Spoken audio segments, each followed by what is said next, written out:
Teater 1 telah dibuka. Para penonton yang telah memiliki karcis dipersilakan memasuki ruangan teater.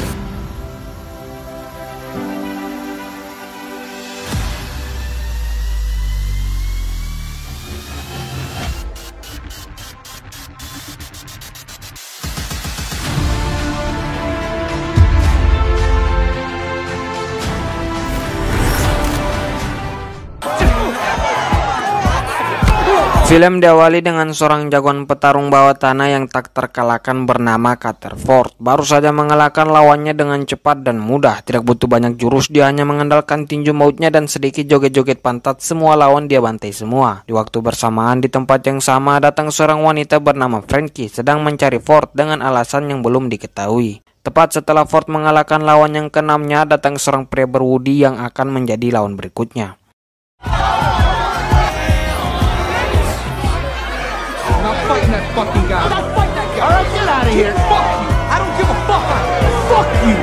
Dan ya, setelah pria yang bernama Elwood Dalton ini membuka wudinya, Ford marah-marah sendiri menolak melawan pria tersebut alias takut. Entah seberapa jago Dalton ini, tapi bahkan Ford yang dikenal sebagai petarung tak terkalahkan pun menyerah duluan sebelum mencoba. Setelah mendapatkan uang tanpa perlu buang-buang tenaga, datang orang yang menikam Dalton akibat mengalami kerugian dari pertandingan tadi. Tapi dengan senang hati, Dalton menerimanya dan membiarkan si penikam pergi begitu saja. Di saat mengobati lukanya secara mandiri, Frankie datang menghampiri. Yang maksud tujuan Frankie mencari Ford tadi untuk menawarinya pekerjaan sebagai tukang pukul di bar miliknya bernama Roadhouse. Tapi melihat Dalton yang mengalahkan Ford, dia pun berubah pikiran dan kini mengincar Dalton. Bar miliknya selalu didatangi orang-orang rese, selalu membuat keributan yang membuat dia terpaksa harus mencari tukang pukul handal buat mengatasi hal tersebut. Lokasi bar miliknya sendiri ada di Florida Keys dan dia hanya minta Dalton kerja 1 bulan saja, tentu dengan gaji yang tinggi. Tapi Dalton menolak tawaran itu yang membuat Frankie sebagai jaga-jaga memberi Dalton nomor teleponnya, siapa tahu dia berubah pikiran.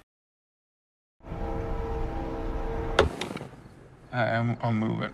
Singkat waktu, Dalton yang bermalam di Pertamina cabang Amerika dibangunkan oleh petugas setempat yang menyuruhnya pergi. Tapi setelah itu dia malah pergi ke rel kereta api dengan tujuan untuk mengetes keberuntungannya, mematikan mesin lalu dirasa kereta sudah dekat menyalakannya, tapi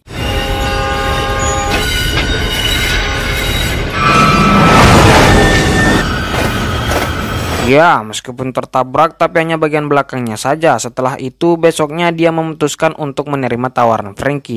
WYBS 106.4 for the floor. Turun dari bus, dia bertemu dengan gadis bernama Charlie, si pengelola toko buku bersama ayahnya. Setelah sedikit perkenalan, ayahnya Charlie memberitahu arah jalan ke Roadhouse dan juga memberi buku secara gratis. Sampainya di Roadhouse yang lokasinya tidak jauh dari toko buku tadi, Dalton langsung memesan secangkir kopi dan standby sambil menikmati angin sopoi-sopoi dari pantai dengan damai sampai malam hari tiba. Sampai di mana hari sudah mau gelap, lampu sudah dinyalakan, band cafe sudah mulai bernyanyi.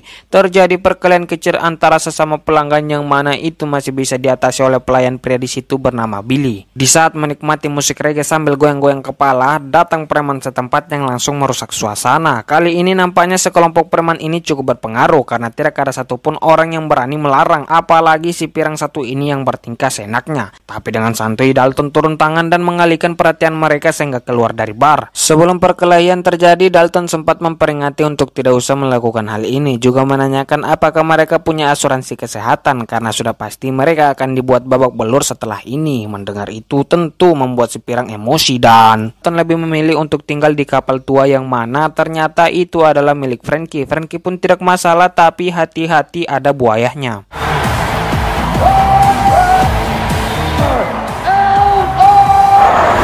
Di sini terungkap sudah jika Dalton adalah mantan jagoan petarung UFC kelas menengah, yang mana alasan dia pensiun karena terjadi kecelakaan saat bertanding menyebabkan lawannya mati di tempat. Itulah alasan mengapa dia sekarang selalu memimpikan hal ini. Terbangun dari mimpi masa lalunya, dia menemukan rekan kerjanya di Roto, sebut saja si rekan, membawakan sarapan pagi sebagai tanda terima kasih atas aksi heroiknya tadi malam. Si rekan ternyata berniat pindah karena selalu diganggu oleh sekelompok preman tadi malam, tapi dengan adanya Dalton di sini dia tidak jadi. Setelah Setelah itu Dalton pergi ke toko buku untuk meminjam komputer milik Charlie buat dia main FF. Di perjalanan orang-orang selalu memanggilnya seolah-olah mengenalnya. Sampainya setelah membuka password komputer, di luar ada preman yang bertingkah lagi yang membuat Charlie keluar untuk memperingati. Awalnya para preman mau memperingati juga, tapi setelah melihat backingan Charlie yaitu Dalton, mereka pun takut dan pergi saat itu juga. Kembalinya di Roadhouse, Dalton yang penasaran mengapa orang-orang selalu memanggilnya pun bertanya pada Frankie. Frankie pun menjawab itu akibat aksi Dalton tadi malam yang ceritanya sangat cepat tersebar di kota ini.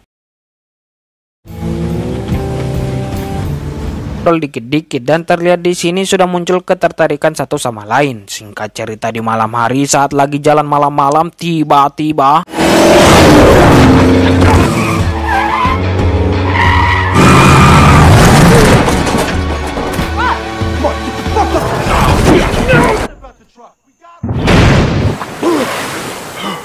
setelah selamat dari serangan tadi, dia kembali ke kapal yang terjawab sudah siapa pelaku di balik penyerangan tadi. Anak buah si bos muda yaitu si Pirang tak diundang tiba-tiba sudah ada di kapal dengan shotgun yang siap sedia di tangannya dan mengatakan itu tadi rencananya yang ingin membuat Dalton mati seolah-olah karena kecelakaan, tapi tidak berhasil. Maka kali ini dia yang akan membunuhnya secara langsung. Mendengar itu si Dalton menanggapinya dengan cara Come on, man!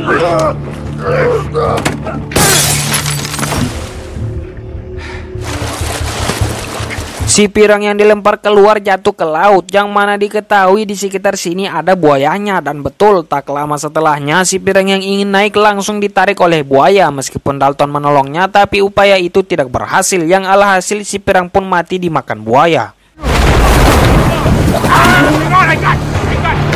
Besoknya mayat si Pirang pun dicari tapi mereka tidak menemukannya. Setelah itu Dalton memilih untuk ke toko buku buat melihat Google Map di sekitar kapalnya dengan niat yang sama, yaitu mencari keberadaan mayat si Pirang. Pulangnya dia didatangi kembali anak buah si bos muda yang membawa pistol. Sambil memperlihatkan pistolnya dikit, si anak buah mengancam tapi itu bukan ancaman baginya. Dengan terpaksa Dalton mematahkan jarinya agar dia tidak banyak bacot lagi. Di tempat lain kita diperlihatkan seorang pria kuat yang nampaknya akan menjadi lawan berat Dalton. Pria yang diutus oleh ayahnya bos muda buat bantu anaknya menyelesaikan masalah. Meskipun di dalam penjara, tapi ayahnya bos muda masih punya power buat menghandle bisnisnya di luar. Ya, tak lain muda seakan-akan rumahnya sendiri. Bos muda yang tiba pun tidak bisa berbuat banyak, tapi di sini dia hanya mengingatkan Connor jika ingin membunuh Dalton tidak boleh di tengah kota. Kembali ke Dalton, dia yang habis kencan didatangi oleh polisi setempat yang ingin meminta penjelasan soal kematian si Pirang. Dia pun dibawa, tapi tujuan asli si polisi membawa Dalton hanya ingin menyuruhnya pergi dari kota ini karena mereka semua juga berpihak pada si bos muda. Dengan tanpa rasa takut Dalton menolaknya, yang alhasil membuatnya hampir mati. Untung Ellie datang membantu dan si polisi tidak berkutik di hadapan Ellie karena kepala polisi satu ini memang adalah ayahnya.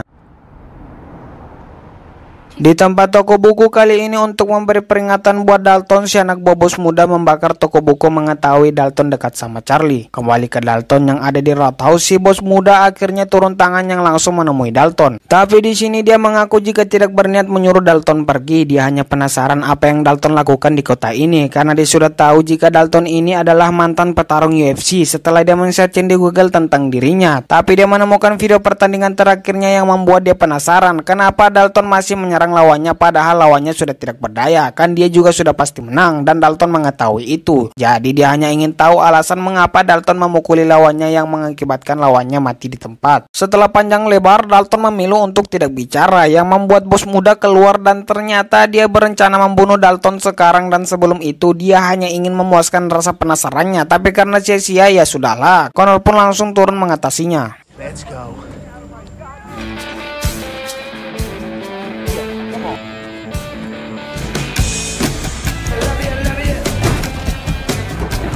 Just what I taught. Shouting for my get on road help. Perkelahian pun berhenti setelah mereka berada di luar dan Dalton langsung pergi tanpa kata entah apa yang lagi dia pikirkan. Tak lama setelahnya polisi pun datang, begitu juga dengan Ella. Sampainya di rumah setelah berbicara dengan Frankie, di sini terjawab sudah. Ternyata Dalton berniat untuk pergi dari kota ini. Entah apa alasannya, kesimpulan sementara mungkin karena takut. Di tempat bos muda, berita yang sampai di telinganya mengatakan Dalton sudah mati. Sedangkan di tempat Dalton, dia yang ingin pergi mendapati toko buku yang sudah hangus terbakar, sedangkan Charlie dan ayahnya telah dikaburkan ke rumah sakit. Mengetahui itu, Dalton pun kembali berubah pikiran dan tidak jadi pergi dari kota ini. Dia pertama pergi ke preman atau anak buah si bos muda yang pelaku membakar toko buku tersebut. Terjawab sudah kenapa Dalton selalu diam-diam, tidak banyak meladeni. Kenapa dia ingin pergi dari kota ini? Jawabannya adalah sebenarnya dia takut. Bukan takut karena takut kalah atau mati, justru dia takut musuhnya lah yang akan dibuat mati. Amarahnya sudah dia tahan selama ini, tapi mereka selalu mendesaknya, yang alhasil sekarang dia tidak punya pilihan selain menghabisi mereka semua. Dengan satu kali pukulan, tulang di dekat leher si preman ini pun bermasalah yang membuat dia tidak bisa bernapas dan langsung mati saat itu juga.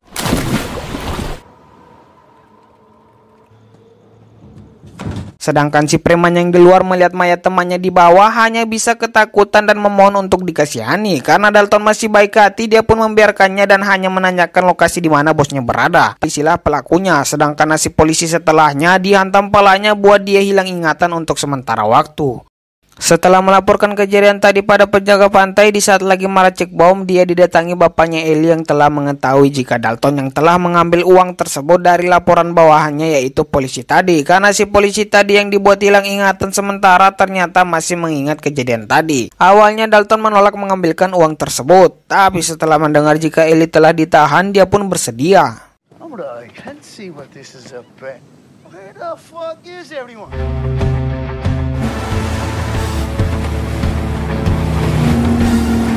Singkat cerita, dia sudah sampai di lokasi dan si bos muda bersama ayahnya Ellie telah menunggu kedatangannya. Ternyata Ellie tidak diculik karena ayahnya percaya jika si bos muda tidak berani melakukan itu mengetahui mereka ini adalah rekan. Tapi ternyata Ellie betul-betul diculik, yang langsung membuat ayahnya Ellie marah sejenak. Capek dengan semua ini, si bos muda memaksa Dalton menghantam palanya. Dalton terlebih dahulu membelokkan arah yang membuat Connor jatuh dan harus berpegangan dengan tali yang ada. Tapi di arah yang berlawanan, bos muda ingin menabrakkan kapalnya yang lebih besar, yang alhasil membuat mereka berdua terpental dan Dalton nyangkut di kepala di kapal bos muda.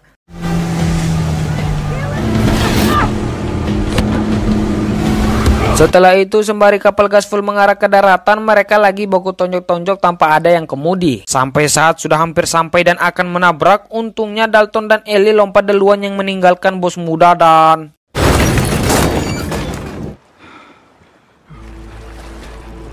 Bos muda yang terlempar tersangkut di atas atap lalu cepat-cepat pergi bersembunyi dan mengambil posisi yang siap menyerang Dalton menggunakan tombak ikan. Tapi dengan refleks yang sangat cepat, Dalton mampu menghindari itu dan langsung membuat bos muda mati kutu. Tapi tiba-tiba datang Connor yang langsung menabrakkan mobilnya setelah dia juga tadi berhasil selamat dan naik di jembatan lalu memalak mobil yang ada. Di sini perkelahian mereka berdua pun kembali terjadi, yang sekarang mereka berdua mode serius.